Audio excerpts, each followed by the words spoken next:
done 11:30, but then I went back to help Dave break down, so I got out of there at 1. I got home about 2.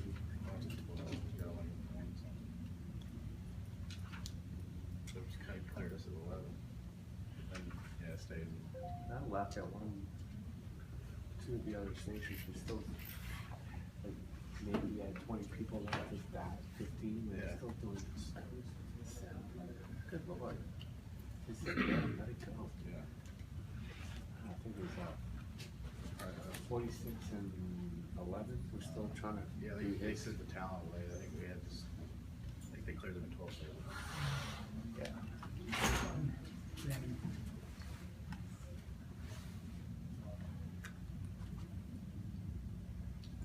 Hey, this is Pete, TVUA, roll and record right now.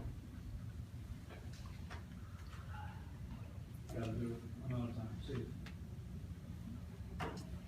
Okay, are we ready? Yes, sir. Well, thanks for coming this afternoon.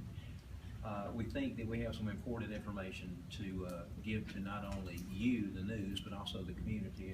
As you well know, on November the 2nd, tragically, a 17-year-old young man, Cedric Clark, lost his life. He was a victim of a gunshot wound, but we also believe that the incident is gang-related.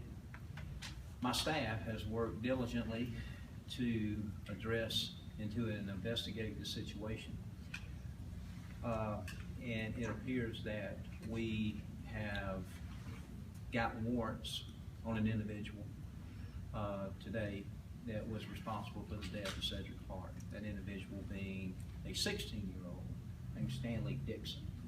And again, it's just so very tragic. You have two young people here. One is dead and the other is responsible.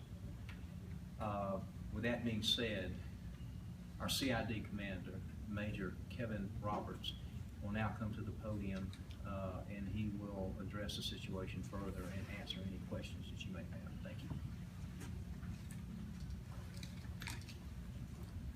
As the chief has indicated, we've obtained warrants for the arrest of Stanley Dixon for aggravated assault and murder, and we're asking the public's assistance with locating him and turning him over to the proper authorities so justice can be served. And with that, I'll open the floor for any questions. Stanley Dixon, so was he a student at the school where the victim also attended? That is correct. Okay. Through high school. Did the victim have a criminal record, any relationship to the gang? There was no indication that the victim had a previous criminal record, and as the chief indicated prior, there is gang affiliation involved. Okay. And what can you tell us about just teens and their involvement in gangs locally in this type of activity? Well, unfortunately, gang presence seems to be a contributing factor in many of our violent crimes, and we have to find a way as a community to bridge that gap and offer alternatives for our youngsters to pull them away from these types of situations. As a CAD commander, is this a growing issue, would you say, in the county? Growing problem? I think it's a growing issue nationwide. Those juveniles that may be lost are looking for something that they may be missing, and they find it sometimes in gang membership. Tell us about the scenario your investigators believe came into play here. He was heading, the original story was he was heading to a friend's house to get some video games. What do the investigators believe the scenario? The investigators believe there was a prior conflict that actually occurred at the school that trickled over after school hours to the area of the incident location where the victim was located, and there was a confrontation during which Stanley Dixon produced a weapon, discharged it, and subsequently taking Cedric Clark's life. Do you all believe Dixon moved his body to the location where you all found him that next day? There was talk about a search having gone on the night before in the same area and nobody had seen him. No, our investigation does not indicate that Dixon moved the body. The body, as I understand it, was located where the victim succumbed to his injuries. Did the 16-year-old have any help? Not to our knowledge. Dixon, he's 16 years old. His family, they reside here in Clayton County? Oh, I'm glad you bring that up. Actually, we're looking for Stanley Dixon. We believe him to be in the care of his father, Stanley Brooks. And he's transient, doesn't have a standard local address that we can check. So we're asking the public's help. It's imperative that we get the assistance of the public in tracking down both Stanley Dixon and his father, Stanley Brooks. And we don't know their whereabouts, so that's why we're here today. So that's his only family in town, or have you guys been in contact with any other family members? Any other contact that we have with family members indicates that he's with Stanley Brooks. Okay. So his family is cooperating? Yes. Could you spell the suspect's last name? Stanley Dixon, D-I-X-O-N, and the father, Stanley Brooks, B-R-O-O-K-S. Where does Stanley Dixon stay during the regular school year, if not if his father is transient? He was staying with a relative. And that's how we got the information about his father.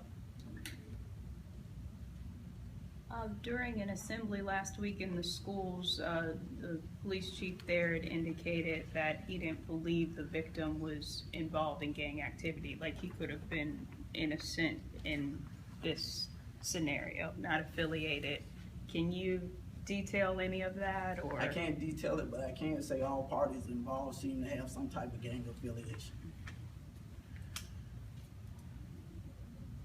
Any other questions? If not, I'll turn it over to the chief for closing.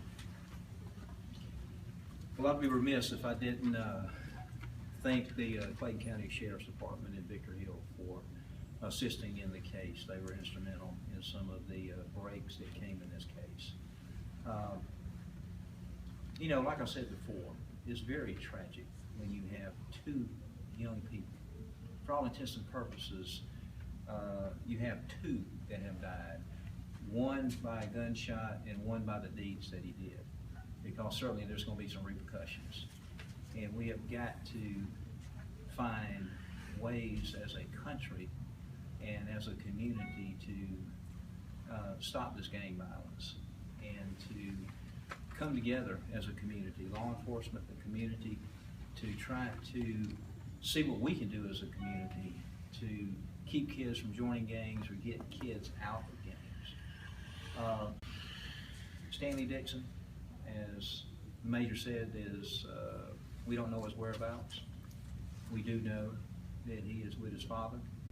We ask any citizen that knows anything pertaining to this case or the whereabouts of Stanley Dixon or his father, Stanley Brooks, to please call the Clayton County Police Department immediately. We need your help in locating him, and we need to also get Mr. Dixon's side of the story, of course, on what happened that night. So you believe because of the climate of gangs, you believe that Mr. Dixon himself is in danger? No, I don't think Okay, it's you that said dangerous. repercussions. It's a repercussion. You talk about justice? We're or talking you about talking justice. about, We're talking about justice. Okay. You know, I one's thought you were dead, talking about somebody's gonna make good because you knocked one of my boys off. No, one's Okay. dead and one's going to prison. Okay. If the case is prosecuted and if he in fact, if the elements of the case is proven in a court of law. And so it's so tragic when one loses his life, but maybe a better way to say this is that one loses his future. And we certainly are saddened by that as a department and as a community. So if anyone has any information leading or any knowledge on where Mr. Dixon or his father is at, please contact the Clayton County Police Department, and with that, we'll conclude the conference. And thank you again. Just ask just one more question. How many times was Clark shot? We're not going to disclose that because that is critical to the case, we believe. Thank you.